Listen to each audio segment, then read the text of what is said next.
Hola, soy Daniel Mansuy. Esto es Réplica de Tele 13 Radio.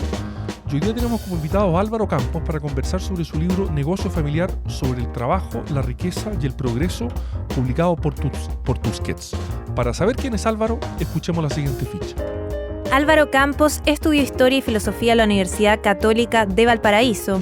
Publicó los libros Diarios en 2022 y Negocio Familiar en 2025. Se dedica al comercio y escribe en su teléfono entre cliente y cliente. Muchas gracias, Álvaro, por estar hoy día con nosotros en Réplica de Tele 13 Radio. Gracias a ustedes por invitarme. Álvaro, Negocio Familiar sobre el trabajo, la riqueza y el progreso, que un libro extraordinariamente original, como dice Rafael Gumucio en el prólogo, es y no es un ensayo, es y no es una novela. Cuéntanos un poco cómo te encontraste con este registro que me cuesta poner o situar en un género, pero un problema secundario, por supuesto, porque como decía, es extraordinariamente original lo que tú haces en este libro. ¿Se nos puedes contar un poco cuál fue tu propósito y cómo fuiste encontrando esta voz tan singular que está presente en este libro, que es y no es un ensayo y es y no es una novela? Mira, yo leía mucho los moralistas, como dice Rafael, antiguos, y ellos escribían así. Es como algo que estaba muy de moda en esa época, pero hoy día parece como algo novedoso, pero es algo muy antiguo para ser justo. Y eso se mezcla también con la visión. A mí me gusta mucho ver el presente, como estudio historia, ver que los antiguos se comportaban similar a muchas cosas de nosotros, a pesar de la distancia histórica. Y ese juego que es chistoso a veces, suena como satírico. Puede ser, en la universidad puede ser algo serio, como una investigación, pero si en literatura hacer esa comparación histórica da risa a veces. Lo hacía mucho Montaigne y lo hacía con mucha gracia. No sé, costumbres romanas, y los llevaba a su época y decía, bueno, no somos tan distintos. Y eso como que a mí por lo menos me relaja vivir así en un mundo tan conectado con el pasado, de esa forma. No eruditamente, sino que de decir, bueno, un romano, incluso ver, no sé, los grafitis romanos que son parecidos a los que escriben ahora en los barrios. Y eso te da como una sensación de ser más humano, creo yo. Claro, de una línea de continuidad que es más amplia y más larga de lo que pensaba. Claro. Montaigne hace mucho esto, es verdad. Yo me acordé de Montaigne leyendo un libro porque él es muy libre también para hacer esas conexiones. Es una tu lectura importante como inspiración, ¿no? Claro, es una inspiración y algo que a mí me llamó la atención de él y de muchos escritores de esa época es que lo loco de la literatura, o lo que me gusta a mí, es decir, cómo alguien se interesa en lo que escribo. O sea, por ejemplo, Montaigne mismo escribía sobre los melones, por ejemplo, después de haber hecho una elaboración filosófica. Pero uno sigue porque ¿por qué estoy leyendo esto? De repente dice uno eso. ¿Por qué estoy leyendo esto? Como melón. El gran problema de la literatura es decir, cómo otra gente que no es tu mamá, decía, se interesa en tus cosas. Cuando en esta cosa en el libro me pasó que, bueno, yo le cuento a mi mamá y le interesa por ser una cosa maternal. Pero si otras personas empiezan a interesar cosas que a veces parecen nimiedades, detalles, eso es el milagro uno de los milagros de la literatura. Claro. Y Montaigne no es que se jacte, pero dice, bueno, yo voy a hacer algo que nunca nadie había hecho, no sé si nunca nadie lo había hecho, pero parece ser original. Voy a contar una vida baja y sin lustre, ¿no? Voy a contar una cotidianidad que en principio no tiene ninguna cosa especial, no hay ningún hecho épico, ningún hecho heroico, pero por lo mismo conecta con nuestras propias vidas, ¿no? Y ahí está como el gran misterio, creo yo. Con la cotidianidad. Bueno, y decía que no tenía que poner atención a las materias, sino que las formas como él las aborda. Claro. Ese es básicamente el secreto. Claro. No sé qué me gusta de este escritor. O sea, él está hablando no sé, del imperio de Carlomagno, por ejemplo, o de ahora, de los chicles. ¿Qué me gusta de este escritor? ¿Cómo lo aborda él? ¿Cómo pasa eso por su sedazo, por su cabeza? Eso es interesante en los escritores, por lo menos que a mí me gustan. Tú hiciste estudios en historia, estudiaste un magíster en filosofía también. ¿Cómo te llevas con la erudición, con el trabajo académico que tiene, por decirlo así, tiene otros códigos? También está mucho más lejos de la cotidianidad porque está metida, digamos, en un formato que hace mucho más complicado hacer esto. ¿Cuál es tu relación con la escritura académica, por decirlo así, o con el modo en que hoy día los profesores universitarios tienen que hacerse cargo de estos temas, pero que no tienen la libertad que tienes tú?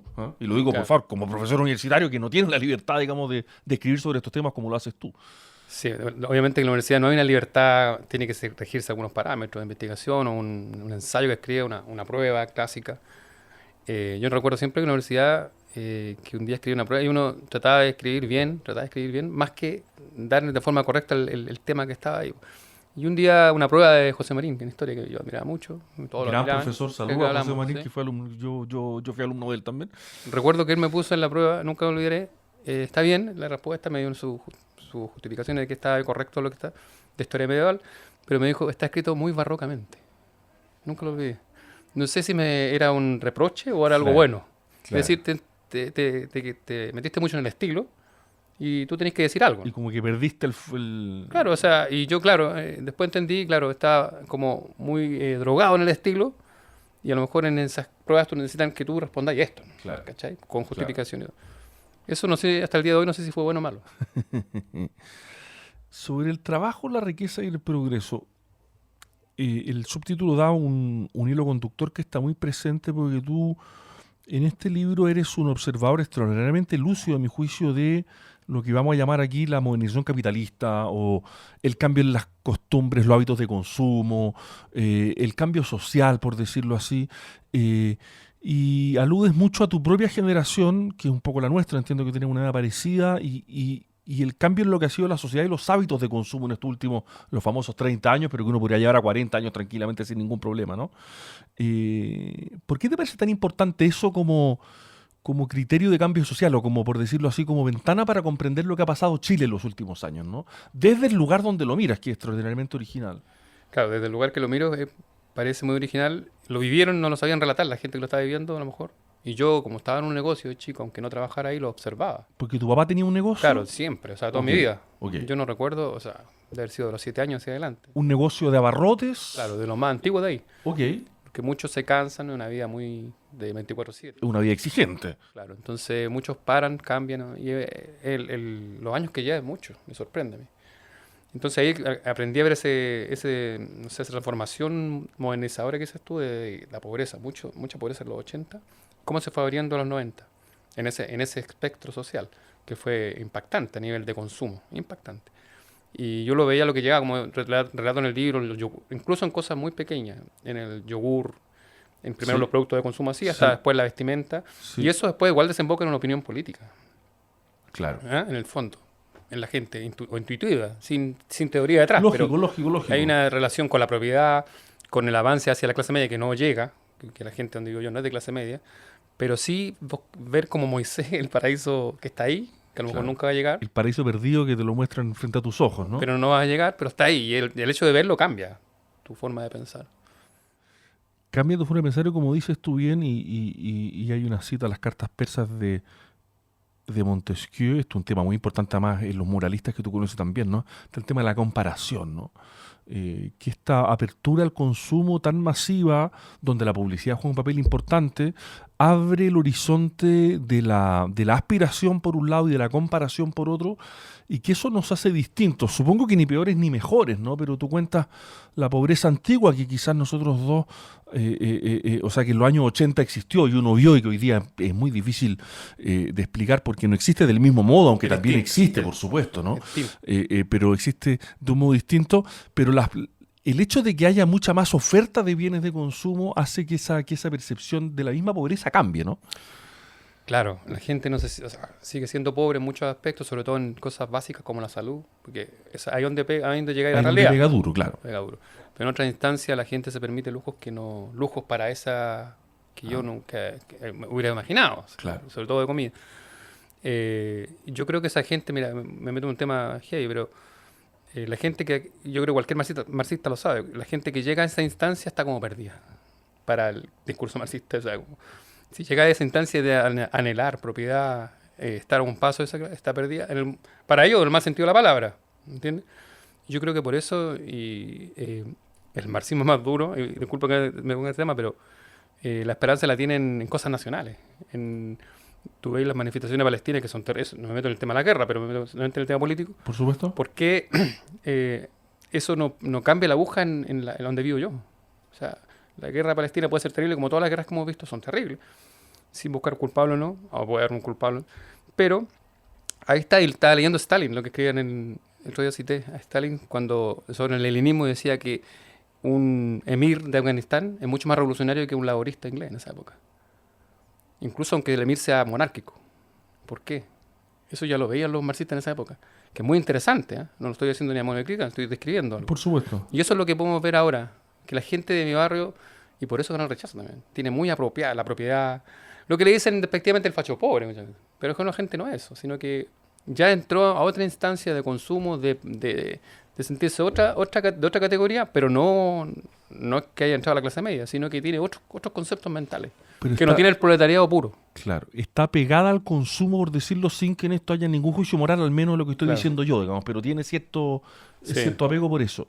Y son costumbres, tú eres muy buen observadora, ¿no? Pero en fin, por ejemplo, cuando cuentas que no ha penetrado en Chile la máquina lavavajillas. Y dices que no es por el precio, porque cuando uno ve a veces las tele o los celulares, ni hablar, digamos, no es un tema de precio porque hay otros bienes más o menos equivalentes o más caros que se han penetrado. Y especula, porque es una especulación, pero quiero saber si tiene algo más que decir sobre esto, que el lavar platos en Chile culturalmente es algo importante, ¿no? Y más aún que el hombre vaya a lavar platos es algo que también cumple un papel, digamos, en el frágil equilibrio familiar que todos conocemos, ¿no? Claro. Muchos amigos, gente conocida me decía, no, es que me dan razones, no, es que por el espacio, porque costo no es el espacio, no tenía un departamento chico, ¿no? Y al final otros decían, no, porque es que da flojera llevar la loza ahí. Pero hace poco yo vi un programa español que este tema salía. O sea, cuando alguien piensa una cosa, en otro lado piensa, eso es muy de Montaigne también, es como que el pensamiento, o de los griegos, que es muy conectado, que es como una antena de Wi-Fi. No hay un genio que, tengo esta idea nueva. No, está pensando una cosa aquí y uno se da cuenta que una persona en Egipto, un cabro, escribió lo mismo. Y eso es maravilloso. Y bueno, en el programa de este español, un late, invitaron a una argentina, y una cantante argentina de música urbana, y se rieron un poco de ella, o en buena onda, no sé, porque ella no hablaba de la vajilla, que no entendía. Es como latinoamericano más que nada, más que claro. Y el español quedó como, ¿cómo no tienen la vajilla? Y tú, artista, ¿no? No, se lava los platos a mano. Se lava los platos. Hay algo ahí, que no solamente en Chile, yo creo que en latinoamericano. Efectivamente. Ese consumo que escribes también por haber estado o visto o trabajado también según cuentas, digamos, uno nunca sabe muy bien si lo que cuenta aquí es parte del personaje literario que construye o no, pero en fin, no hay ningún problema. Por tu experiencia en un negocio, ¿no? Y de ver las costumbres de consumo y de ver lo que la gente compra. Y también recuerda otras cosas muy importantes de los años 80 cuando se compraba, ya ni siquiera recuerdo cómo lo dices, pero al mínimo o por la cantidad mínima, cuando se compraba aceite por una cosita de aceite, ¿no? Aceite suelto, claro. Parece increíble, ¿no? Y ese cambio se ha producido en pocas décadas y es difícil explicarlo a los hijos de uno que en Chile eso se veía en todas partes antes, ¿no? O sea, uno lo puede explicar, ellos lo pueden leer, pero lo sienten increíble, o lo sienten como si fuese el siglo XIX. Claro, han pasado muchos años, ¿no? Esas negaciones que suceden en el cerebro, que a veces uno tiene inscrito una realidad y uno le llega evidencia, pero dice, no, esto no puede ser. Esto no puede estar pasando. No puede pasar. Claro. Y eso pasa, aceite suelto, arroz suelto, todo suelto. Ahora, la gente, me sorprende que, por ejemplo, en la población, mucha gente obrera y todo come salame, bacon, como le dicen los cuicos, que es como el tocino que le dicen la gente popular. Hay dos nombres. Y es carísimo. Claro. Y antes era la mortadela. Cuando salieron los retiros, olvídate, cualquier persona que tuviese una ferretería, una carnicería, supo lo que significaba los retiros. O sea, era extraordinario lo que pasaba. Mis amigos que tienen negocios siempre me han dicho, de todo tipo de negocios, me han dicho que nunca ganaron más plata en su vida que en la época de los retiros. Ahora, es justo decirlo que hay gente que no tenía... Por supuesto. Yo, en un momento, mi hijo estuvo, perdón la intimidad, pero también tuvo un problema en el hospital y yo que no, declaro, lo saqué y lo pagué ahí. Claro. O sea, con el retiro pudiste suplir esa necesidad. Claro. Entonces, lo digo en forma general. Obviamente que las excepciones a veces se pueden molestar porque por eso pongo mi caso. Tu libro tiene un trasfondo político, aunque no es un libro político en sentido estricto, así como político partista, aunque obviamente hay muchas cosas políticas. Y tú acabas de hacer una ilusión cuando dices, bueno, el marxismo o sea, el hombre o el individuo más o menos apegado al consumo está perdido por el marxismo, por eso en parte ganó el rechazo. ¿Cómo crees que está leyendo la izquierda esas amplias capas de la sociedad que no son clases medias acomodadas, muchas veces ni siquiera son clases medias, pero no son clases que tampoco estén escuchando ese discurso tan ideológico, o no se llama lo tan ideológico, pero tan duro contra el mercado de cierta izquierda, ¿no? Ha cometido errores la izquierda al leer a ese segmento de la población que mal, si es que entiendo bien, es el segmento mayoritario en Chile, pero extraordinariamente mayoritario, y que además con voto obligatorio va a votar más de lo que iba a votar antes. Esto es una especulación porque habría que ir a mirar más los datos, pero uno uno podría plantearlo al menos como hipótesis. A mí me sorprende que la izquierda, la más inteligente, es que no habiendo tanta literatura de los años 60, con respecto a de manual, que es lo que pasó en un país como Chile, que era superior a los países que están en Latinoamérica, por el PIB, por los indicadores. ¿Qué iba a pasar cuando, no sé, se desfondara Venezuela? Era algo tan de manual como cuando te dicen anoche va a llover. Y tú tenés que subir, si tenés una gotera, tenés que arreglar la gotera. Tienes que arreglarla Era al súper fácil, pero digo, no fácil de implementarlo, fácil de saber. Pero fácil de prever. Y la literatura está ahí, tú lo puedes buscar. Regreso a Reims, de hecho ahora entrevistaron el domingo al autor.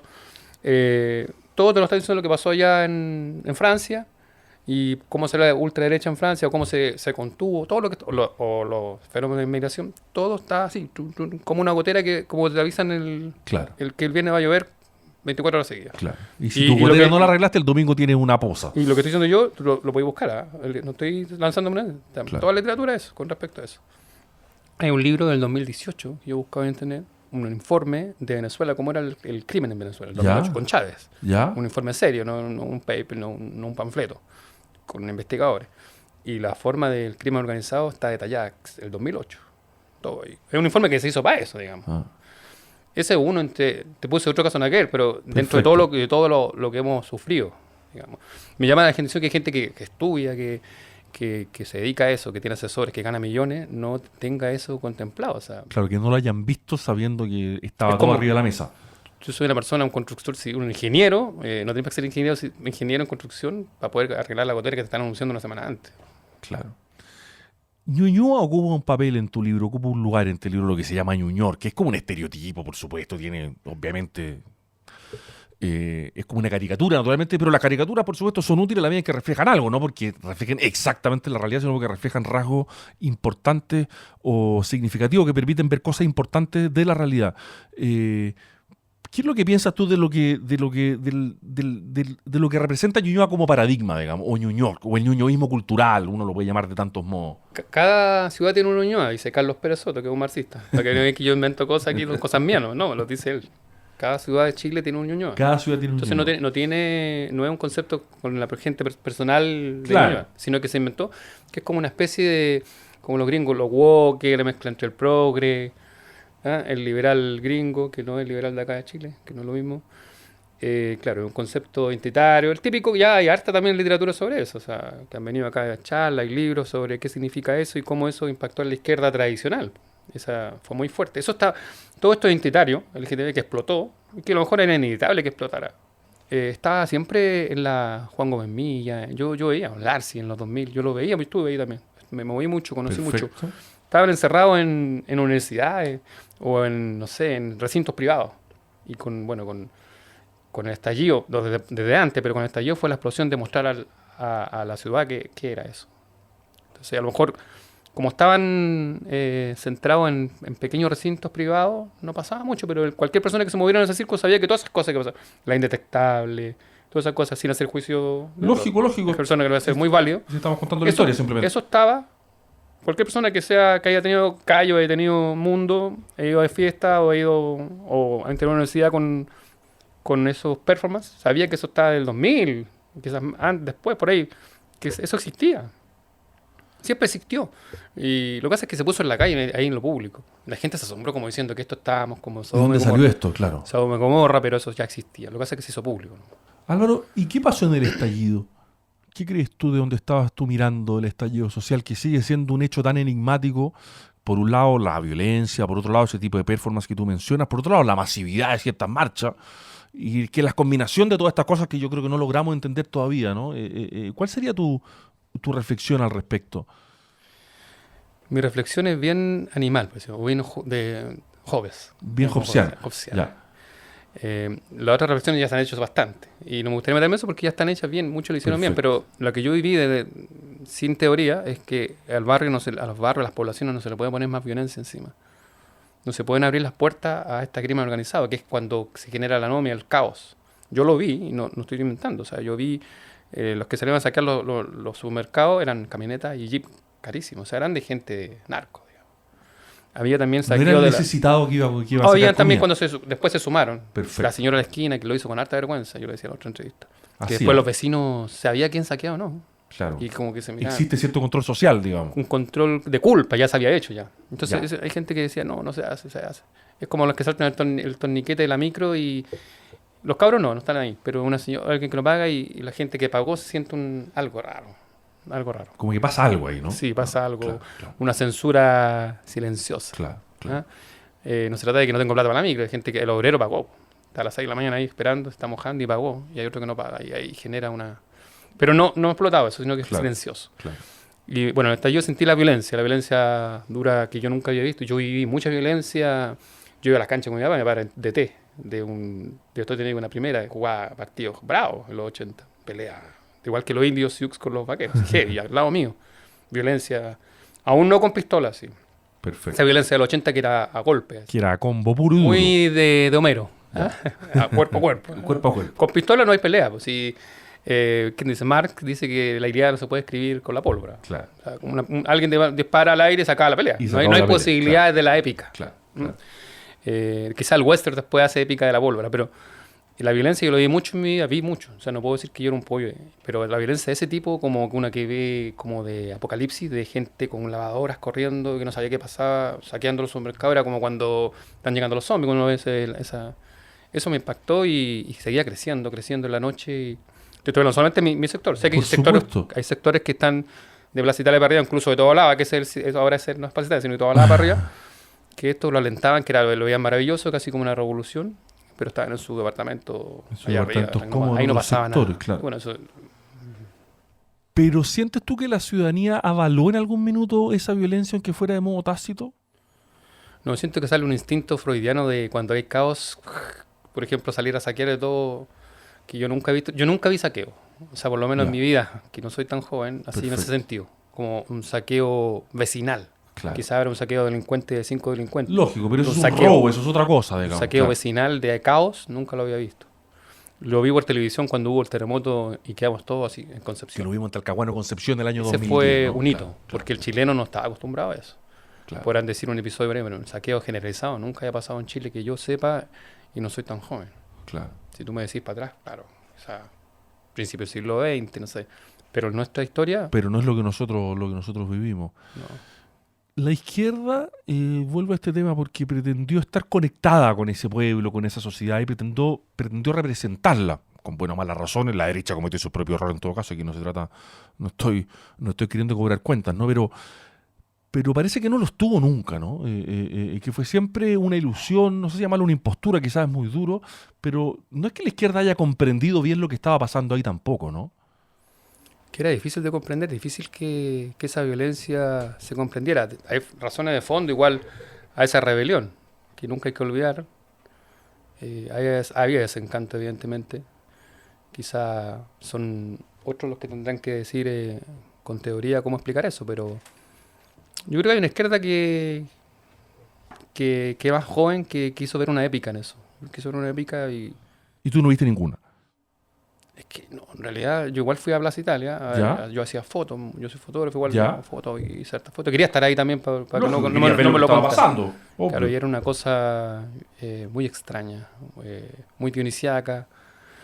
Raymond Aron lo escribe muy parecido del Mayo 68. Cuando y son fenómenos que si tú te desapasionáis políticamente y lo analizáis como antropológicamente, quizás se dan cada cierto tiempo y quizás encontráis en el tiempo de Lord Byron otra cosa.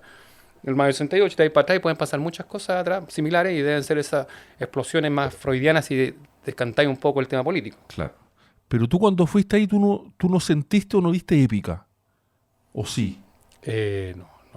O sea, es que yo soy bien racional. No, esas Sí, manifestaciones. te estoy preguntando a ti. No vi, pero siento que a lo mejor si tuviera 16 años. Probablemente sí. Hubiera sido épico para mí.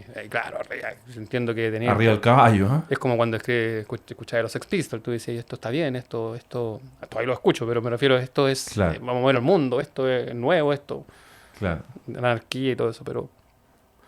No. Leo uno de tus textos, ¿no? Está en la página 64. El que sabe ser pobre lo sabe todo, dijo Michelet. Esta generación, aquí hablas tú, no sabe vivir en recesión. Se desesperarán. Miren cuánto cuesta una zapatilla, un viaje, una cuenta de un bar. Todas esas necesidades que antes no existían, pero que hoy, para los que las gozaron, ya no se pueden abandonar. Y con esas necesidades, aquí necesidades está entre comillas, adquiridas, las básicas se transforman en una bomba de tiempo. Para equilibrar todo lo que hemos dicho, lo que también está detrás de algunos de tus textos es que esta expectativa de consumo, cuando se frena, genera, como dices tú, una bomba de tiempo, ¿no? Porque hay una escalada, o sea, hay una necesidad de que el sistema vaya avanzando, de que uno pueda consumir cada vez menos, pero si la cosa se frena, esto puede ser extraordinariamente peligroso, ¿no? Y puede que haya habido algo de eso en el 2019. El acceso al consumo, como decía Carlos Peña. Claro. Yo creo que sí, también hay de eso. Uno lo ve en lo que consume la gente de mi barrio y todo.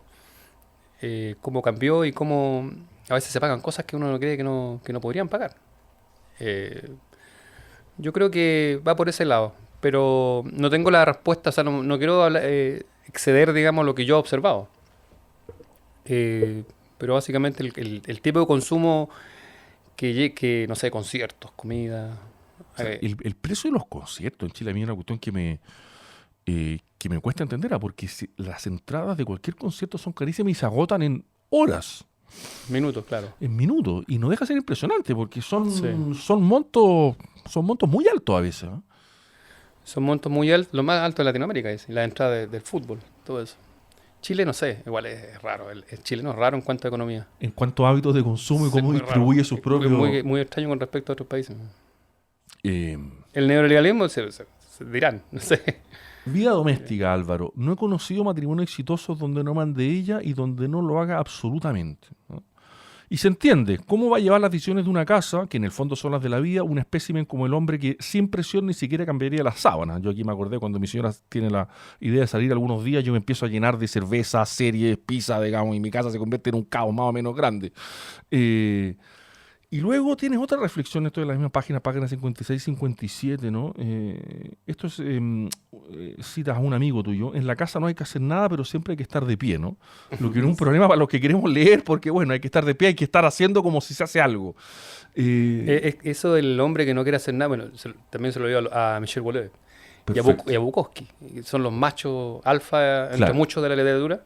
Pero todos los hombres tienen algo de macho alfa. Por eso las mujeres, quizás las feministas tienen eso de razón de decir que hay algo estructural de todos nosotros, que no queremos hacer cosas, y quizás viene por, no sé, me imagino que el hombre quiere quedarse leyendo porque quiere, no sé, ostentar o quiere tener reconocimiento. ¿Por qué uno escribe o lee más? La mujer igual, pero creo que el hombre tiene esa compulsividad de tener que hacerlo.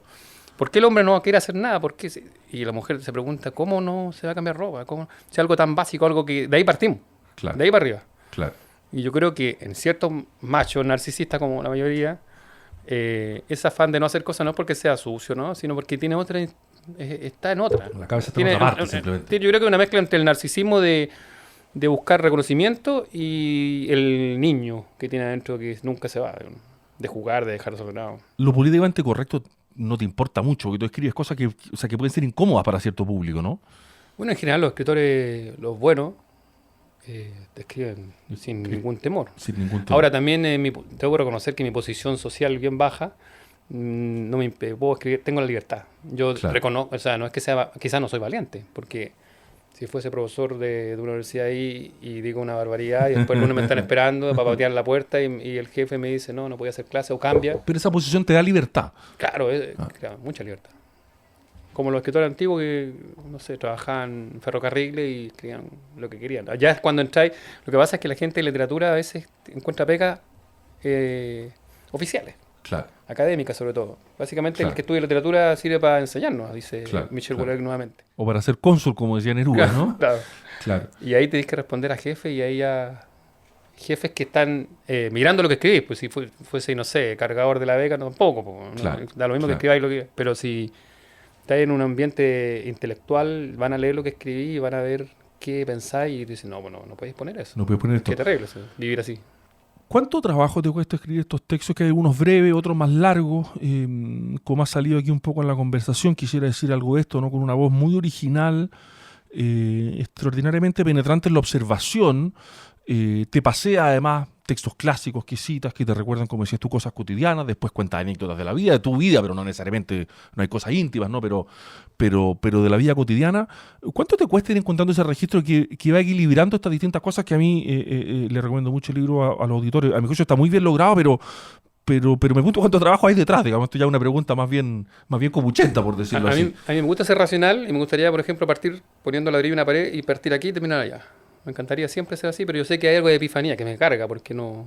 Como algo que, pum, como en la foto también. De Como repente si te estoy prende en una una esquina cosa. y justo en la esquina de la foto tú ves y se te cruza una luz de la tarde, increíble, y se pasea un perrito y se cruza una señora comiendo un helado y en la foto callejera, que yo también tengo mucha influencia de eso, y sale la foto. Aunque tú tengáis mucha teoría detrás, ahí, el diafragma, todo, ese momento decisivo que decía Cartier-Bresson, y en la literatura que me influye mucho la foto, a veces pasa eso, que realmente no tenía pensado nada y pum, pum. ¿Y por qué este cliente me dijo esto ahora? Yo estaba pensando en Plutarco, no sé, por decir algo. Claro. Pero me dijo algo y, y conecta con Plutarco. Conecta Claro. con las costumbres que está diciendo Con la Plutarco. costumbre, con qué la raro. costumbre antigua, claro. Y Como no es que algo raro. pasó aquí. Y no es raro, porque somos humanos igual que Plutarco y somos igual que él. Y no es tan raro si es que Plutarco quiere describir la naturaleza humana. Claro. Claro, claro. Ahora que me lo dicen, me hace pensar lo que dices. Tiene mucho de fotográfico tu libro, en el sentido de que trabaja con imágenes, ¿no? Y, como Sí. y de esas imágenes vas sacando cosas. Claro. Es algo instintivo, no es algo que busqué. Como también me gusta la foto y la foto callejera que es así, Claro. siempre... De hecho, la foto de la portada la hice yo. Y ¿Ah, sí? en esos instantes, Ya. sí. Pues, entonces, Perfecto. Que en la aparece feria- un perro. Aparece un perro. Es en la feria, cuando básicamente está ahí en la feria, cuando se va a dejar la escoba. Es un apocalipsis. Es como un dato de la causa. Pero lo bueno, pocas cosas funcionan, a veces uno está bien negativo, pero una de las cosas buenas que funciona ahí es la limpieza de la feria después, que es impecable. Lo hacen, Perfecto. nunca he visto algo tan rápido que Claro, funcione tan bien. que se limpie sí, inmediatamente. y queda como que no ha pasado nada. Pero cuando se van, queda un caos que es fotografiable totalmente. Es como Claro. un caos de pescado, de verdura en el suelo. Entonces se genera dentro de ese caos un atractivo visual. Oye, y para cerrar, cuentas que escribes mientras trabajas. O sea, siempre estás escribiendo cosas, tomando nota. Sí, mira, Kerouac usaba me gusta mucho Kerouac, Jack Kerouac, ¿Ya? y él usaba una libretita ahí y le hacía todo. Como él vivía mucho, no era de Perfecto. estar sentado escribiendo toda la No era tarde. estar en un escritorio No, no. no, a lo... Escribía escritores de vida, como le dice Philip Roth, si no me equivoco. Son escritores de vida como Saul Bellow. Entonces, para que no se le vaya la idea, en la libretita... Para que no se te arranque. Y no dudo que si Kerouac hubiese vivido en esta época, hubiese notado en el teléfono. Hubiera estado anotando todo el tiempo. ¿Y tú estás haciendo algo parecido constantemente? Siempre anoto en el teléfono, si no la idea entera, por lo menos los conceptos, Así para como una acordarme y cosa después central, lo claro. uno. Claro. Se nos fue el tiempo, pero te quería agradecer, Álvaro. Insisto, un libro muy original en el panorama editorial chileno, de una observación muy penetrante, muy bien escrito por lo demás, así que lo recomiendo mucho y muchas gracias por habernos acompañado hoy día en Réplica de Tele13 Radio. Gracias a ti por invitarme. Estuvimos entonces hoy día conversando con Álvaro Campos sobre su libro Negocio Familiar, sobre el trabajo, la riqueza y el progreso, editado por Tusquets Editores. Soy Daniel Mansuy, esto es Réplica de Tele13 Radio. Muchas gracias por escucharnos. Hasta la próxima.